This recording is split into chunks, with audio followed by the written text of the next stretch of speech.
And welcome to the session 2 of the day 2 for the International Youth Conference 8.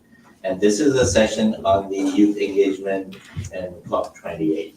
And you're going to hear from the speakers who have attended so many COPs, the Conference of Parties that's on climate change.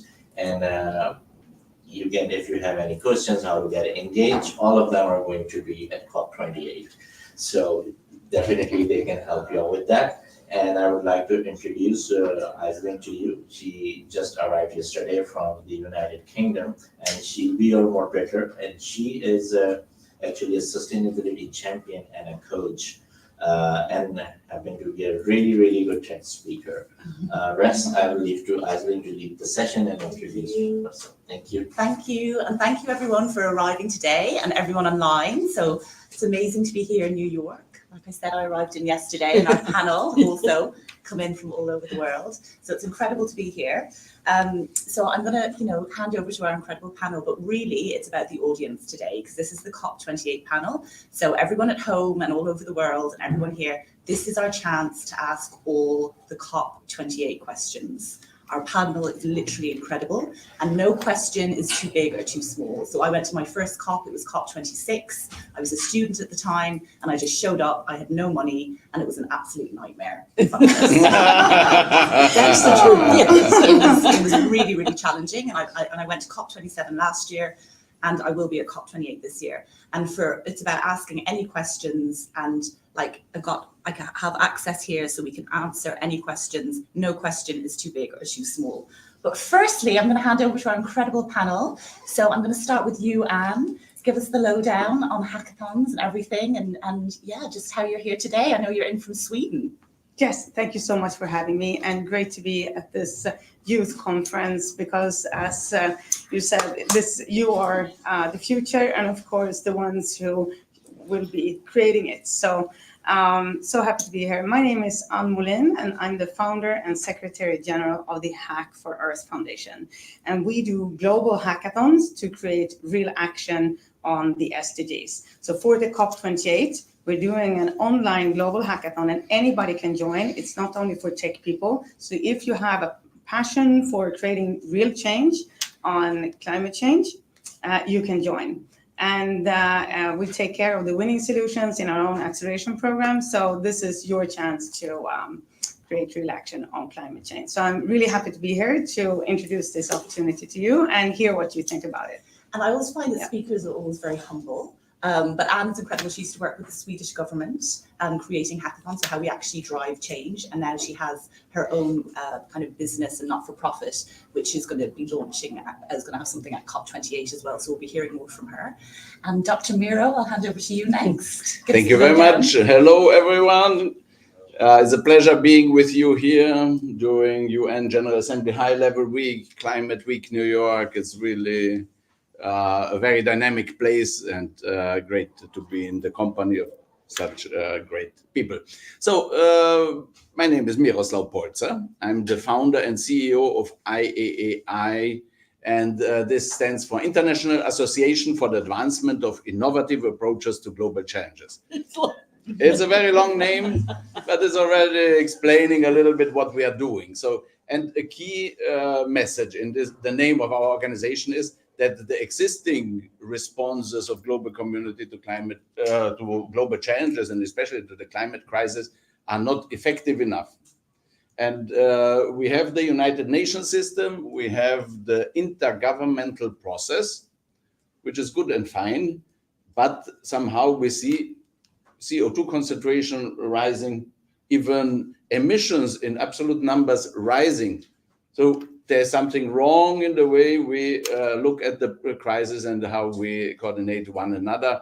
And my organization is saying, let's complement the intergovernmental process with something that engages everyone, and especially young people. So we are building Glotcha. It's an ecosystem based on 3 pillars: culture, technology, and organizational innovation. And it can be understood as some kind of United Nations 2.0 for non-state actors.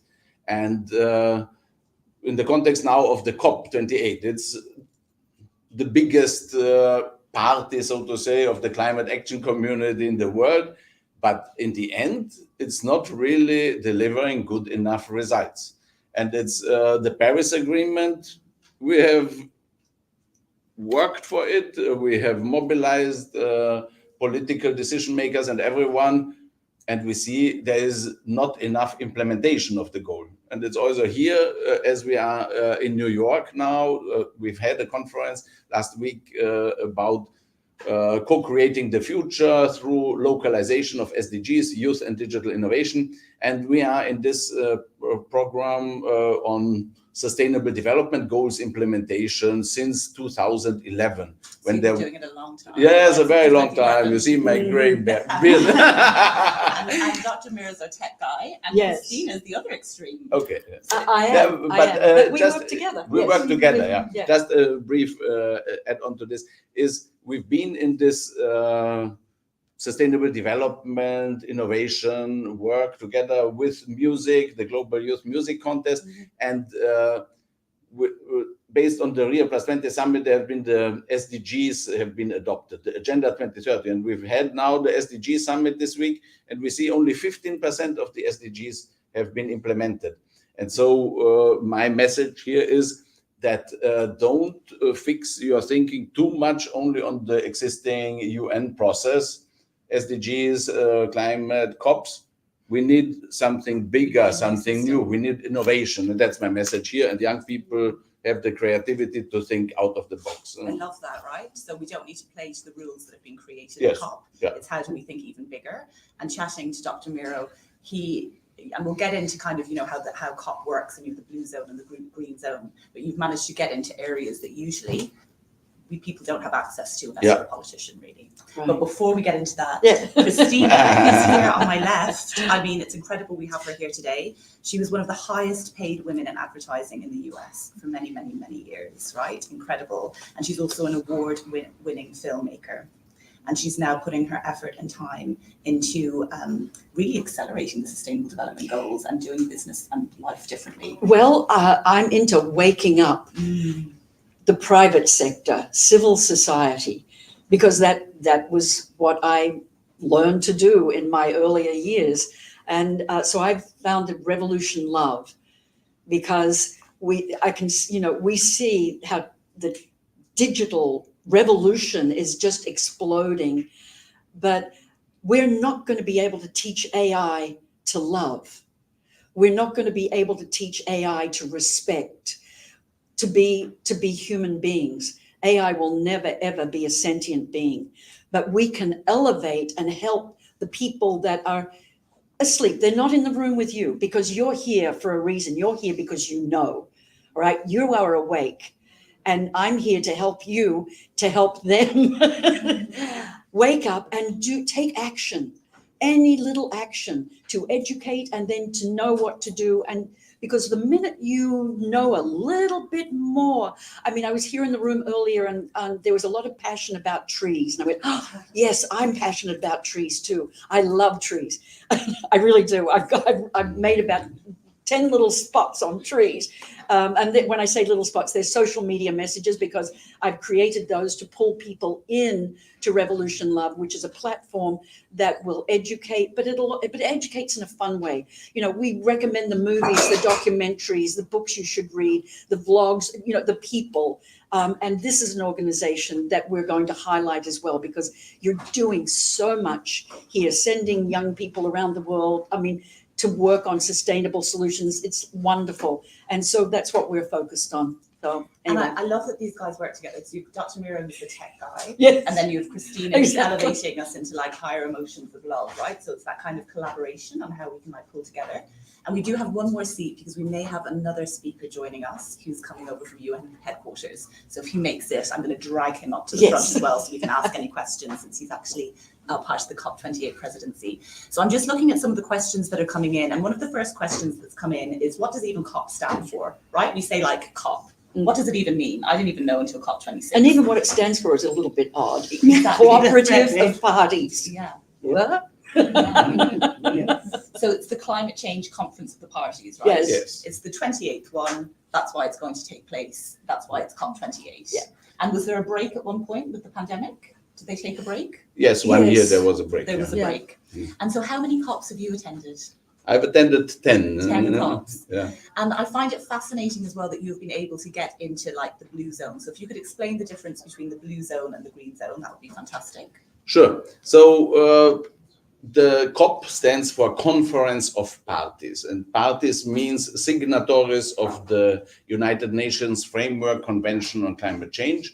The foundations for this convention have been laid at the Rio Earth Summit in 1992, where there has been the decision taken to have a convention to fight climate change, to combat the desertification, and another convention on biological diversity. And those countries that have signed it and ratified the framework convention, they are meeting at these COPs. And that's so. And this says already, it is an intergovernmental process. It's the whole UN operation system. It's about national governments meeting and national governments making decisions about these global affairs. There are entry points for non-state actors, and perhaps a little bit too complicated, but still important to know. The center of the UN is here in New York.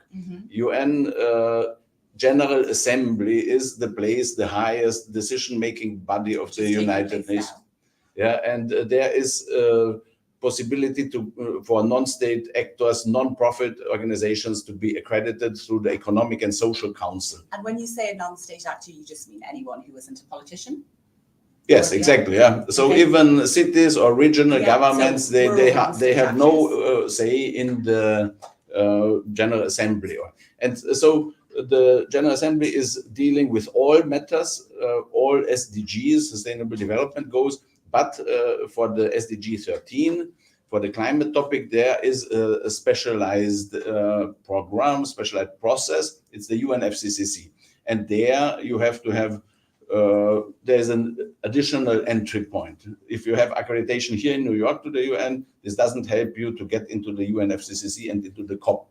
So the United Nations Framework Convention on Climate Change, they have a process and organizations which are not for profit, also universities, cities, NGOs in particular, they can apply for accreditation. And that's one of the questions that's just come in actually. How do I apply for accreditation to attend COP? Because when I attended COP, I just showed up. I just got on a train and I just walked up there and I showed up as an activist. But so, you walked only till the fences of the blue zone. I did. It's exactly what I did. I stood with the activists at the fences of the blue zone. Yeah. That's exactly what happened. And I saw all the politicians coming in their big cars and jetting out, etc.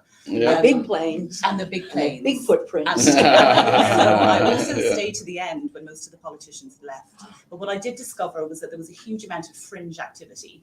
So there was all these what they called actionists. So kind of activists sitting down with CEOs or people who'd worked in government before, exactly like what you're doing, Anne, trying to drive change and saying, do you know what? This is too important to leave in the hands of the politicians. What can I do? Yes. And I think this leads really nicely on Anne to exactly what you're doing, because you used to work with the Swedish government, right?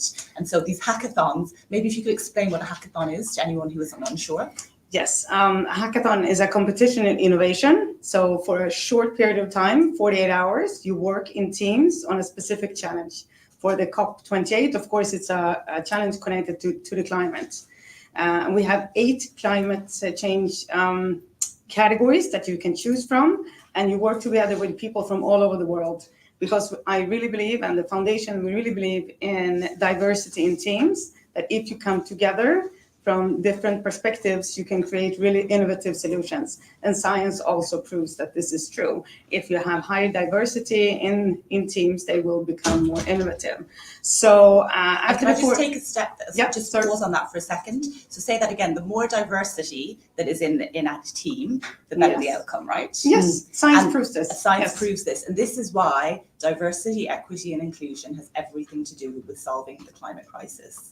Because the thinking that created the problem is not going to create the solution. It's like Einstein's quote, and it's so important we remember that. So we need to have different thinking, and I think that's what hackathons are doing, right? You're bringing different thinking together Exactly. to try and solve a solution. So just, So I think you touched on this. It's also science proves that the human brain is most innovative up until 20 years of age.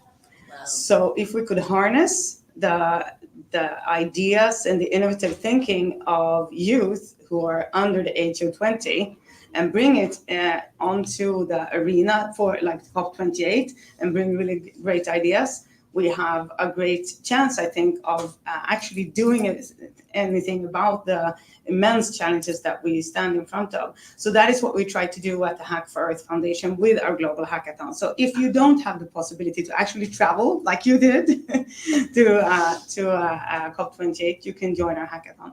But And yes, I think, yeah. because that's one of the questions that's just come in saying, I can't go to COP, how do I get involved? So this Yes. is what you're saying, this is one way of getting involved, You right? can definitely join our hackathon online. All you need is a passion for climate change, and you need a computer or access to a computer and Wi-Fi. That's what you need. And I think And everybody you can see listening we now brought- have that. Yeah, we brought it up here, Hack for Earth. Perfect. So you join at hackforearth.com and you sign up there. And you, if you don't have a team, we will help you get with a team to hack on a challenge. And if you win in one of the 8 challenge categories, you will get to pitch to world leaders at the COP28 at our prize ceremony, which will take place in the UNFCCC Global Change Innovation Hub at the end of COP28. So this is your opportunity, I would say, to actually Incredible. pitch to world leaders at the COP28 if you don't have the means to travel there. And also, you know, Anne worked for the Swedish government where they were like working on these hackathons, and Yes. then you became a bit frustrated and you were like, actually, Exactly. the solutions that are being created in these hackathons aren't being used, and that's why you set Yes, this up, right? I worked for Hack for Sweden, which is a government initiative to create good solutions for the Swedish society. And each year, and the government of Sweden wanted me to organize this hackathon where we invited all of society to come hack on open data provided by Swedish government agencies. But, and of course, the great events, a lot of great ideas, but what I wasn't allowed to do by the Swedish government was to create an acceleration program afterwards to take care of the solutions. And then it's like, you have all these great solutions, and then you take them and you do this, and you throw them away, and you start it over again. Classic. And I said, this is crazy. We can't do this. And after a while, you just got to realize, do I want to do this, or want to do it myself? Totally, So, and yeah. that's exactly what you were saying around changing the system. Do you know what I mean? So going, actually, this isn't working. I can see it's not working. How do we change the system and make change? And that's exactly what you're doing.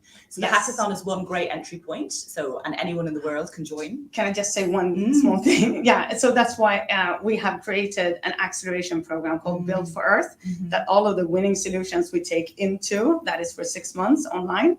And this is how we create real action on climate change. So several of the solutions from our previous global hackathons are now on the market. So that is one very concrete way that youth has created real action on climate change. That is in a very short time, because I also think that sometimes there's so much talking going on now. We need to talk like we do here. And I've been at the SDG Summit and met so many people this week. But we need to take action. This is our small way of contributing to actually taking action and showing that it can be done. Absolutely. In a very short time, we can actually do and create stuff. Absolutely. Yeah. And also one of the things that really helped me when I retrained in sustainability was finding your tribe, right? So finding people, because a lot of my friends and family were like, oh, someone else's job, nothing to do with me. Do you know what I mean? And they would kind of bring me down a bit. And so when you find your tribe of people who are also lifting you and supporting you and believing in the same things as you, everything changes. And it feels like that's in the hackathon as well, right? Like you're connecting with people who have the same thinking all over the world. And it's the joy of the time that we're in technology that we can do this. Exactly. But let's talk about Revolution Love. Well, finding your tribe is exactly, because once you find your passion and you share something, that's when your tribe starts to come along, and that, one and one make 1,000. So yes, can I show one of the videos? Perfect. Let's get up a We video. don't just need one leader. We don't just need one leader. We don't just need one inspiration. What we badly need right now is that collective spirit. And I know that those young people, those hope carriers, are gathering around the world. Sister, together we'll make it through. Oh, yeah. Someday a spirit will take you and guide Keep you believing. there. Keep marching. Keep building. Keep raising your voice. And I'll be there just helping you out whenever I can. Every generation has the opportunity to remake the world. Everybody's free. Oh, yeah. Oh, to feel good. These are all sourced from the SDGs. So they're all attached to one or more of the SDGs, because the SDGs often like interface with each other. And we have many of these that we're like sending out into social media to pull people in. And when you come in to the platform, you learn about what we're, this one, that's SDG, was that 16 or 17? I think it was partnerships, which is 17, which is the last one, although there are many of us that think there should be 18 and 19, maybe 20. But, you know, that's as time goes on, we begin to improve. Anyhow, that's just one of them. And then we have many others. And they're all just, they're just little messages that go out to educate, or some educate, some tell you times are tough. We try to stay positive, but sometimes you can't. Sometimes you have to like really show what's going on, you know, make the invisible visible, because a lot of people out there in civil society kind of have no clue, really. I mean, we even still have the climate deniers. So anyway. Absolutely. But Yeah. isn't it amazing how a video can totally change your feeling, right? So that so changed my feeling of like, I can make change. And I think that's what Revolution Love is about, isn't it? As Yes. well, it's about getting us out of fear, because it's so easy to be in that fear mindset of, oh, this isn't my problem. And do you know, or you It's know, the economic overwhelming. crisis. How Yeah. how can little me here or little you there in Chad or wherever make a shift on the planet? But together, and that's the thing. Once we unite together, we will make the impossible possible. We will shift this planet. And I have complete faith that we're going to do it. And You're so- going to do it. Yeah. All together, we're going to do it. I have to share this quote. I heard a wonderful quote the other night, and it said, and we don't know where this quote came from, but it said, "We are the generation that our future generations are waiting for." Mm. Now that kind of tells you that there is no time. And I'm in your generation and you're in my generation, because we are here on this planet. We were born at this time to lead everyone else through this transformative moment on Earth, to take the charge and to elevate everyone's consciousness, raise up and make that shift and become true stewards of the Earth. Absolutely. I love that idea of like waking up, isn't it? Like that we kind of get to a higher level of consciousness, and that's the next level. And if we bring it down to practicalities, so you touched on like you have like the blue zone where all the politicians go, then you have the green zone, which is the idea is that it's open to everyone, that anyone can just show up and go into the green zone. That's the idea. That has not been my experience. So when I got to COP, it was nearly impossible to get into the green zone. It was like my mission just to get there. My understanding is that's changing for Dubai. So that's my understanding. Is that yours? Yes, I would also share this understanding that the possibility to access the green zone will be significantly better, because the venue is the Expo 2020 Dubai Areal. And this is huge. They had millions of people there. So in terms of infrastructure, logistics, and so it's much easier to really accommodate huge numbers of people there. But still, the blue zone is the exclusive part. We've had the last year in Sharm el-Sheikh around 35,000 people in the blue zone. For COP21 in Paris, it was, I think, 45,000 or 42,000. And this year, the UAE government said they want to have 70,000. I don't know how they will manage. But then there is the blue zone, all the spaces from the expo pavilions where there will be concerts, innovation spaces, and everything. And so it should be easier to access, but it will be also some kind of capacity management. There will be probably the need to pre-register. So look at COP28.uae. Or UE is the domain where the presidency has the information about venues and access. There you can find it. Yeah. And what were Yeah, you I just saying? wanted to add the size of the venue where COP28 is happening. It's the size of a country. It's the size of Monaco. Wow. Yeah. So they have space. So there should be plenty of space for the green zone and also the blue zone. So if they're aiming for 70,000, I think that's probably definitely doable. That was the World Exhibition area back in 2021 for 6 months.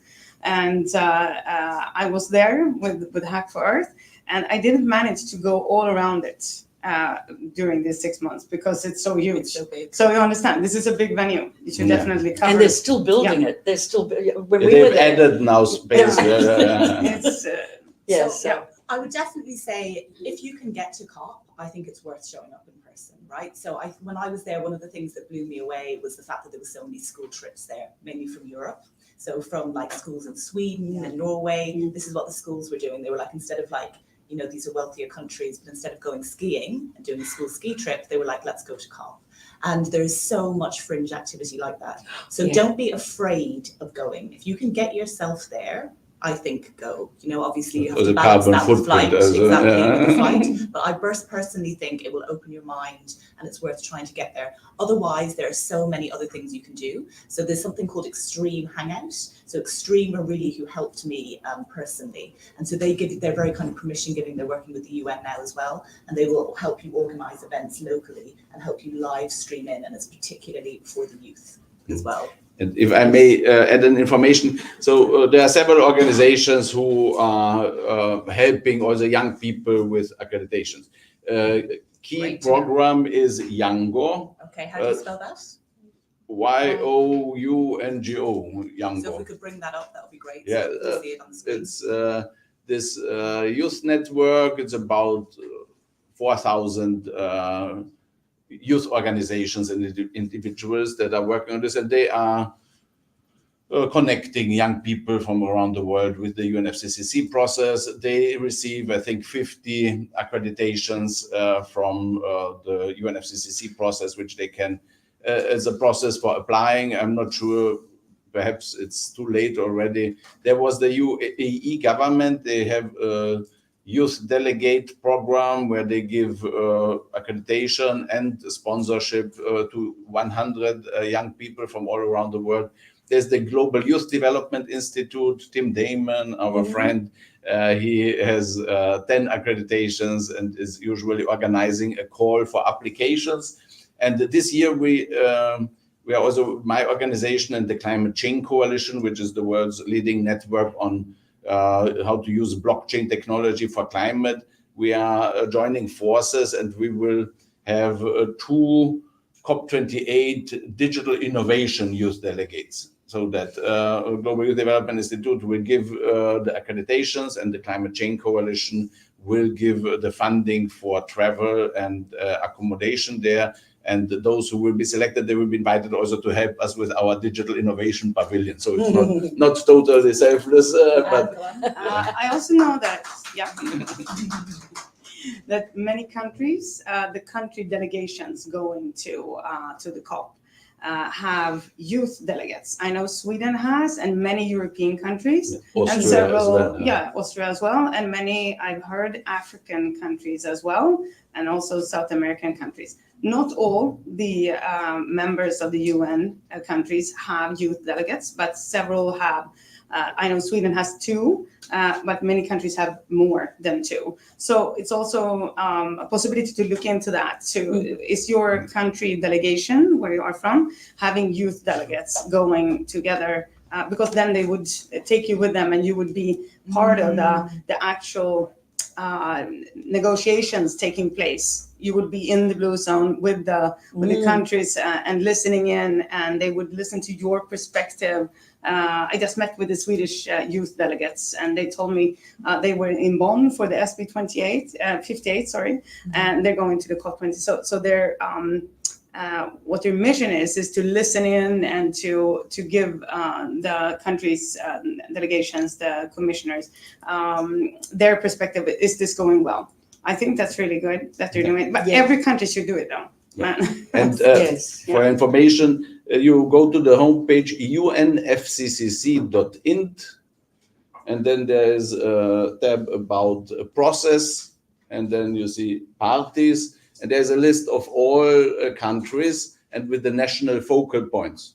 And you could then just send them an email saying, I think I should be in your delegation. And here's why. I nominate myself. Yeah, I'm gonna do that. And also there's in the process, there's then admitted observer organizations is again a list of all the organizations with email and names and emails. You can contact them. I'm receiving also as one of these accredited observer organizations emails on a regular basis for people asking to be included in the delegation, but you might have luck, especially with organizations in your country that might share accreditations. And I'm also going to open it up to the floor now. So does anyone here in New York have any questions? We've had lots of questions come through online. Hello. I don't have a question, but I'd just like to contribute to this conversation. Perhaps you come and have the microphone here, because otherwise the people on the screen will not, you can have this one. It's audible from all the room. Okay, it's audible from all the room. Okay, All good. right, cool. Another place you can get accreditation is through the universities. Great idea. A lot of young people are attending universities, and they have specific quotas every year. They change every year, different numbers, and I know it's kind of low this year. But check with your universities. So if they have a certain quota for maybe 10 students, then get your name in. Yeah. And they'll take it. Perfect. That's a great route. And another Thank you. question here. I have a question about the accelerator program. Is it exclusively for solutions that come from the hackathon or no? Yes, the Build for Earth acceleration program is for the winners of our hackathons. But each year there are 7 to 8 winning teams, and this year there will be 8 teams. So yes, it's exclusive for them, but we try to help as many of the citizens who want to continue working, not to the same degree, out of it's just a limitation of money, to be honest. If we could, we would help everyone, but definitely we have had teams, we didn't win first prize, but we've supported in ways that we can. So it's all about, as I said, the acceleration program has everything from getting a business plan and getting best market fit and communication, creating your website, storytelling, how to create sustainability within your team, and financing, of course, how you get financing and partnerships. So it entails all the things that you need to get it. So I really encourage everyone to join the Hack for Earth Hackathon at the COP28. And I'll come back to questions in a second, but I'm just so glad that you could make it. So I did say at the beginning, we were hoping that Dan would be able to come, part of the COP28 presidency. So wonderful to have you here. So if you could introduce yourself, that would be fantastic. Yeah, hi everyone. So sorry Hi. I'm late. Came straight from the UN General Assembly, so it was quite crazy. I'm Zan Northcote from the UK, but currently working in Dubai for the COP28 presidency. The UAE has tried to really fully re-envision youth engagement for the COP this year, starting from the top. So they appointed this new position, the Youth Climate Champion. So the first Youth Climate Champion this year is her, Tisi Shama Al-Masri.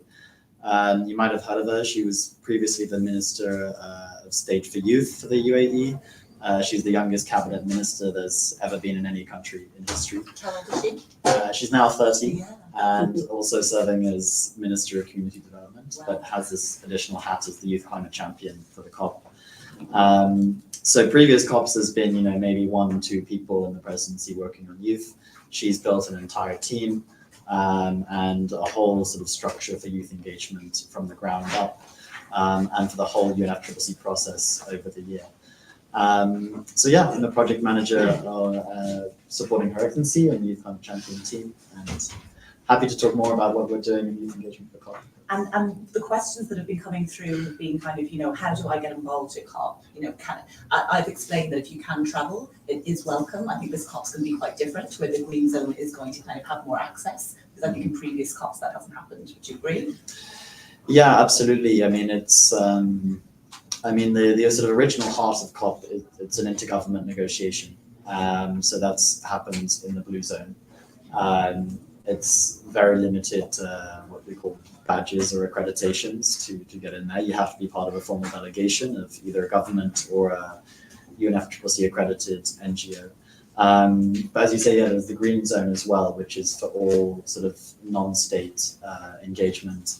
And previously that's been. Can I just stop you for a second, Bo? Yeah. Because now that I'm coming up to my 3rd COP, you know, it's that thing you always want to get into the area you can't get into. It's like a VIP area in a club. Like, that's where I want to get into. Now I've realised I actually don't want to be in the blue zone. You know what? Like, when you listen to what's happening and what they're saying in the blue zone, you can just watch the screen. I'm not that interested in the blue zone. I'm interested in the fringe elements and the green zone and what we're going to bring to it. Do you know what I mean? I'm really not interested in the blue zone. So I think let's leave them to, as we say, it's too important to leave in the hands of the politicians. Well, that's where you find your tribe. That's where you see the innovation. A lot of the indigenous groups go there, and it's so moving, and they have a lot of fun there too. Yeah. No, and more so than this year. I mean, yeah, if you really want to go down the route of sort of diplomacy and sort of international climate law negotiation, then that's the space you want to try to get into. But the UAE's sort of recognized from the beginning this year that the negotiations can only deliver so much. It's 197 countries trying to reach consensus on very technical points. Sometimes it goes well, sometimes it doesn't. But that's sort of out of anyone's hands, really. Yeah, we hope we'll get a good result there, but you never quite know. But they've said from the beginning this COP needs to go beyond that. It's not enough just to sort of hope this sort of really intense, hectic negotiation process works out. So they have a huge sort of non-negotiated item action agenda. If you look on the COP website, you'll see the different thematic days they've brought in. Climate and health is coming to the picture for the first time, climate and peace and security. They're pushing for a huge deal on expansion of renewable energy. For what's traditionally the Youth Day, this year we've made it the Youth, Children, Education and Skills Day. Huge amounts that we're going to try and do to sort of support green skills and jobs for young people, connecting youth with potential resources or funders. Huge amounts happening around climate education. And yeah, a lot of that will be happening in the green zone. And this year, the blue and green zone are actually on the same site, yes, the Expo City really in Dubai, which has never happened. And it's a beautiful, I don't know if anyone got the chance to go to Expo, it's a state-of-the-art site. Beautiful. Yes, it's lovely. And yeah, so just to quickly mention, there's going to be a youth hub in the green zone for the first time. So that's going to be quite an extreme hangout as well? Like the extreme guys they're doing a whole sort of agenda of their own, but no, the youth hub, this will be as a presidency-led initiative. Various things going in there. You can actually make an application to host a session in the green zone youth hub. Can we put that up on the screen as well? So what's the link? Is there a we'll send it out. I'll get it to you. I'll send it to you. If you can put extreme hangout, because I know that they're going to be in the green zone as well, and they're all for the youth as well. So I'm going to reopen it to the floor. Any other questions? I'm going to start with you first. Hi everyone. Thank you for the I'm from Ghana. My name is Joanna. Welcome. And I'm happy she mentioned the Expo because I was at the Expo and I really love youth engagement activities. So sometimes I do the funding myself just to educate myself and all that. But unfortunately, I tried to get into COP28. That didn't work. My country, I don't think they have a section for the youth to take in this. So I was really happy, she brought it because we in my country feel like we need to hold our governments accountable because they represent us. So that is what we push for. That is what most of my friends push for. And so we go for COP28 every time, and then our country comes back with no information. You have to go either on the COP28 site to read about it yourself, or get some youth engagement, ongoing, so that you can join it and have a discussion on it. Part of what I do is to write articles and columns in the newspaper and engagements going on around the world. So I do the funding myself. So I was really happy when, she brought in the President Obama, because I am a benefit of Obama's initiative, Young African Leadership Initiative. So how do we, young people from Africa, I'm sure most of the African people here will share the same sentiment with me, get the opportunity to participate in COP28? Some of us can fund it, some of us cannot. And I'm happy you shared some, of the website. Sometimes you go on the website and then you try to register, you try to, be a part of it, and then it sends you back to, you need to get to your government to, You go around in circles. you go around in circles. I've been there. You go around in circles. So I would really appreciate if people from my side really have like a space that they could be actively involved in issues around the world, in activities of COP28. We would really appreciate it if we are involved in it. Also, I feel like whenever there is COP28, so those going, if you can really put that across to us, there's discussions, but what are the ways to implement it? How do we follow the implementation process before the next COP28? Or sorry, before the next COP? Because then we sit in the four corners of the room talking, and then we leave the implementation process, we don't follow up, and then we wait for the next COP. How do we hold leaders? Because they come and represent us. So how do we hold them responsible for the implementation process and the innovative process? So if you go in, I think it will be really, really great to ask these questions for us. Thank you. Is there anyone you'd like to direct that to? Does anyone want to know? Yeah, I can give that a. Yes, good question. Which country are you from? Ghana. Ghana? Okay. Some of the best youth engaged in COP are from Ghana. I don't know if you know the Green Africa Youth Organization based out of Ghana, doing amazing work helping young people get to COP. Would be happy to connect to you. But a few things we're doing on this. First of all, Her Excellency Shama, the youth champion, she got the COP president, and Simon Steele, the head of UN climate change, Jathma, the UN youth envoy, all to sign a joint letter saying that every single country should be bringing youth in their official delegations to the COP this year. And that's something we're repeating over and over again, that every country, shouldn't just have some tokenistic sort of youth speeches here and there. They should actually train up and get youth on their negotiating teams.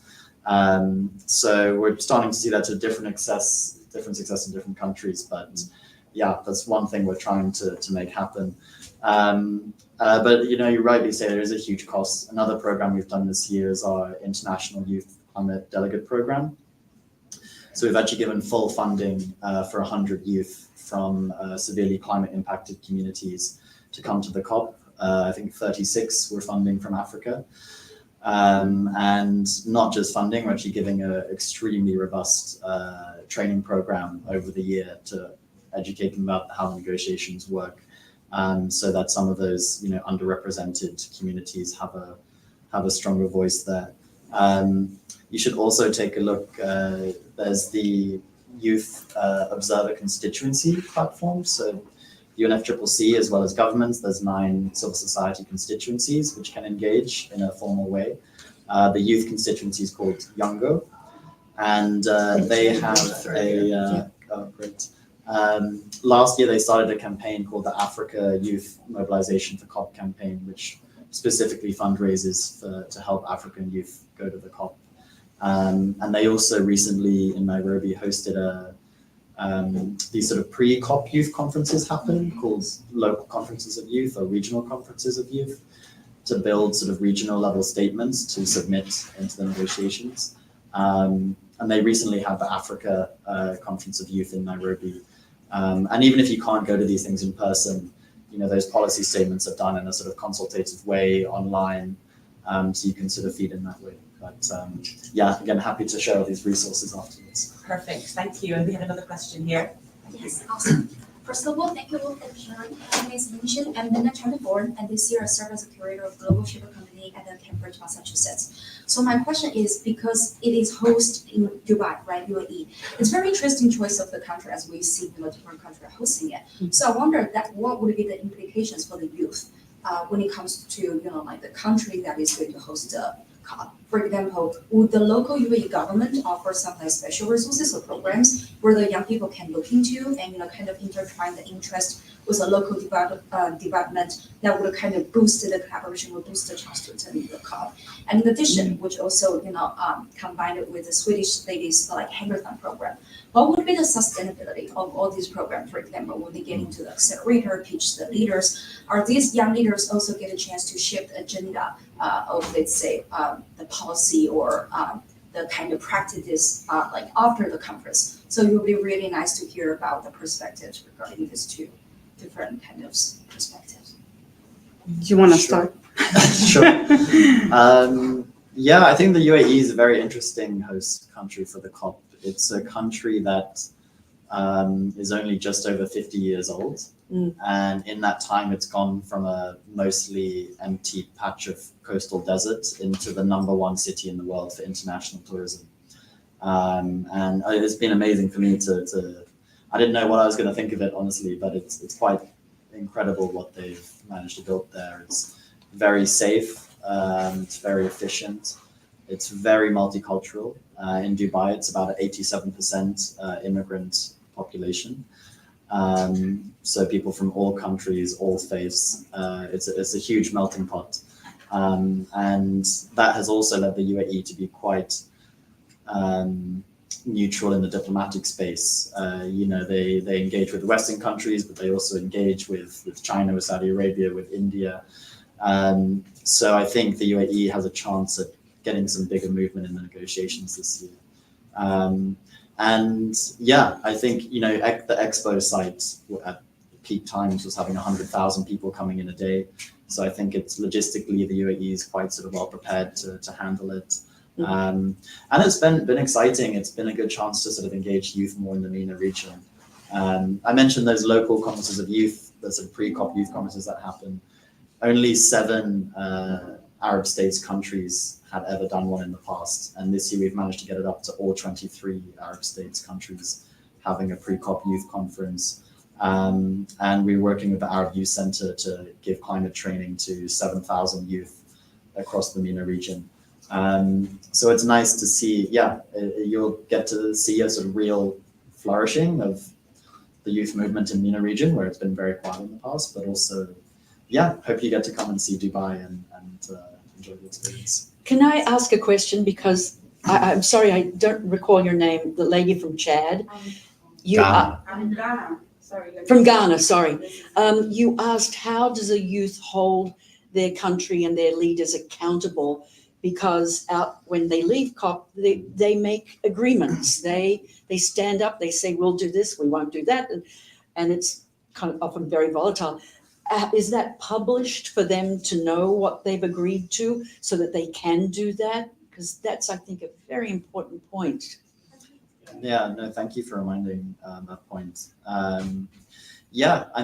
COP makes these huge international agreements, but then, to be completely frank, there's not very strong mechanisms to really ensure that's delivered. So getting the deal at COP is just the first part of the work. It then needs to be implemented. But really youth and civil society in general need to take that upon themselves a little bit to sort of follow the process and to try to hold their governments accountable. That's something, we can help try to do as presidency, but I also really encourage get involved in the process, see what is in the agreement. And, when you have conferences back home or you have any chance to meet with government, you can specifically reference, this was agreed at COP by every country, including our own. Why isn't it happening? Absolutely. That's key, isn't it? How do they see the agreement? I'm sorry, I really kind of want to understand, because I think it's really important. It's all online. It's all on the UNFCCC website. And there's also a climate action tracker homepage where it's scoreboard somehow, dashboard. What was it called? Climate Action Tracker. Okay, we have time for one more question, which is this gentleman here at the back. Thank you very much for the wonderful session. This is Saad Sentinel from Pakistan. I'm the founder and CEO of the Institute of Management and Innovation. It's known as the TIME. Recently, we have assigned MOU with the schools, and we are going to engage 2.5 million children for the climate change.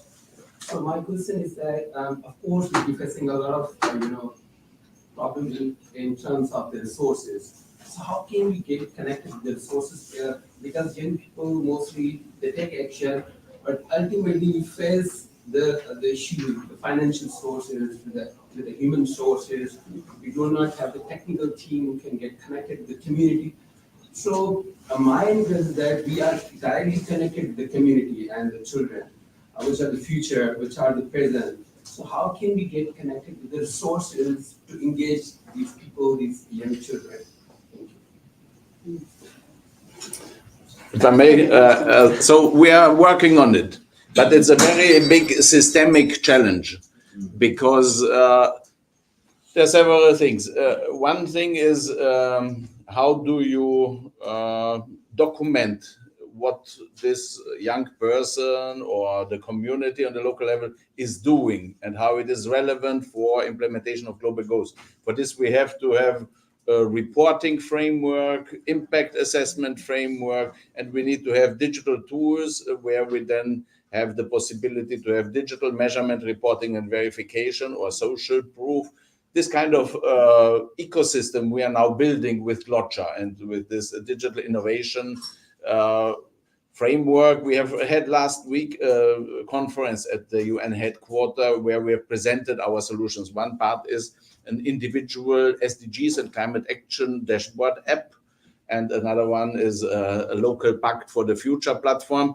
And the key is that we need this kind of tools that we connect information about local action with global resources. And then we need to grow also the global resources. And for this, we have the framework of individual voluntary carbon footprint compensation payments. It's some kind of global tax, which we are trying to organize in partnership with cities.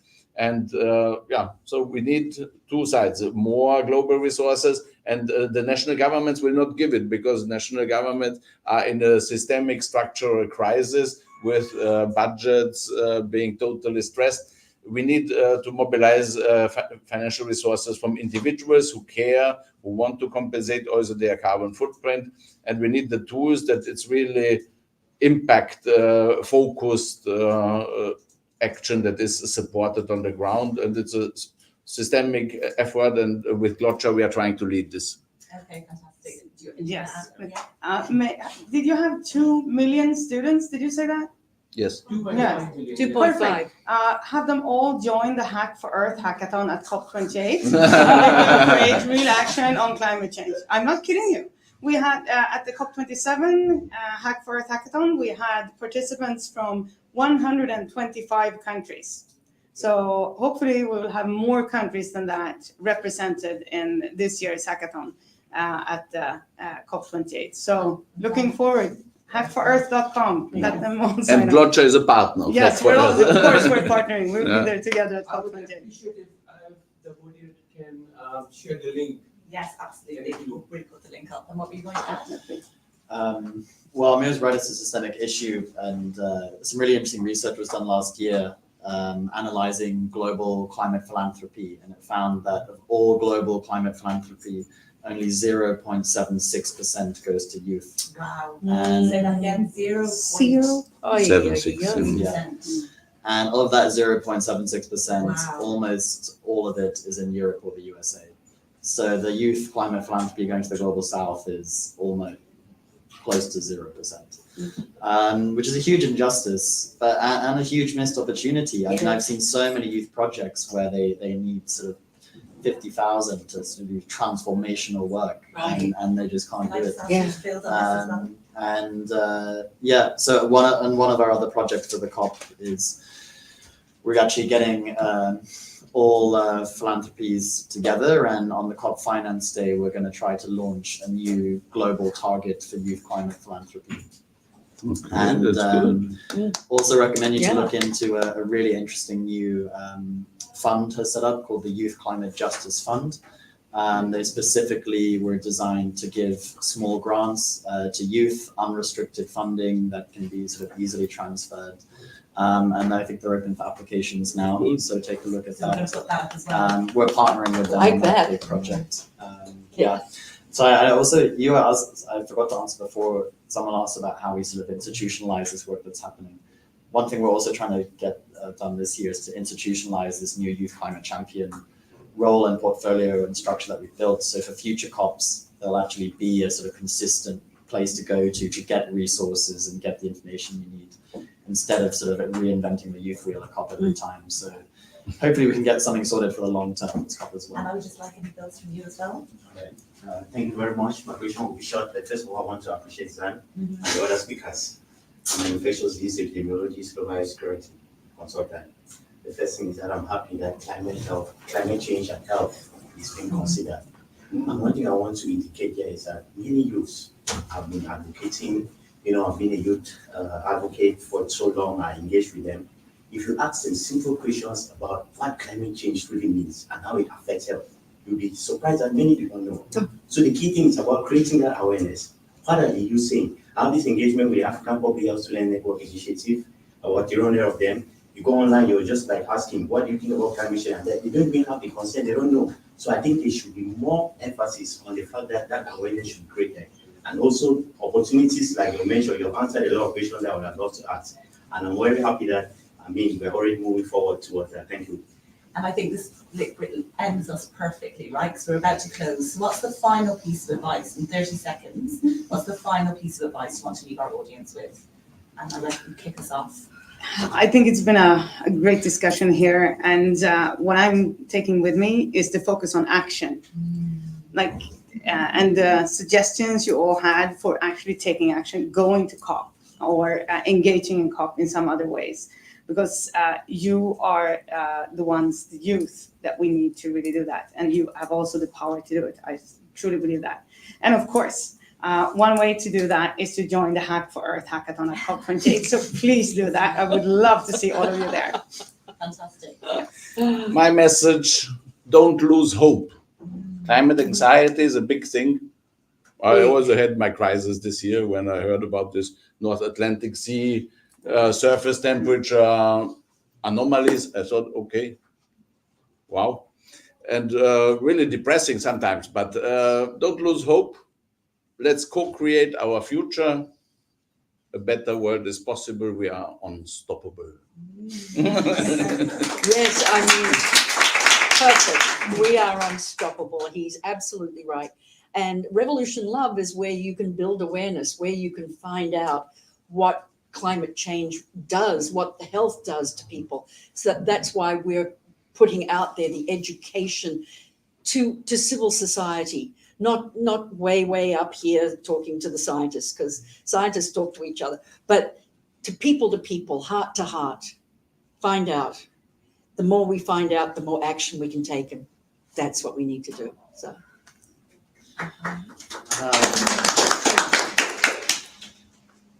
Yeah, well, hope to see all of you in Dubai. It's gonna be, this COP is full of opportunity. It's big. COP is quite intimidating. There's huge amounts of different things going on. Try to find what would your specific purpose be. Choose a topic you want to focus on. Do you want to get some negotiations? Do you want to get some funding? Do some fundraising? Do you want to build partnerships? Whatever it might be, make your game plan, because it's huge. There's going to be 80,000 people, quite overwhelming. But yeah, what I would say, anything you want to achieve in the climate space, the UAE and this COP in particular, there's going to be massive opportunity. So yeah, seize the moment.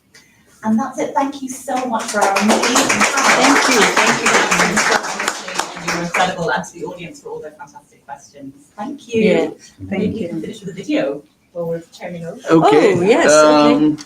Okay. They are in the brands video section.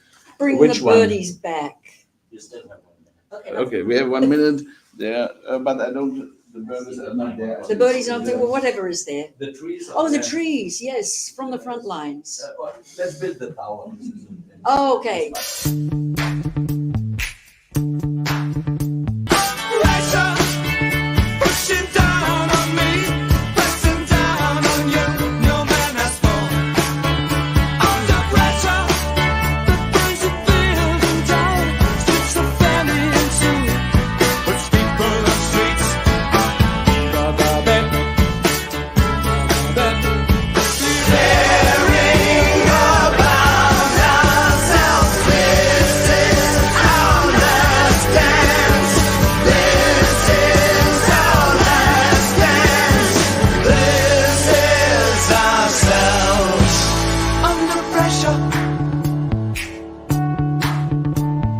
Pressure.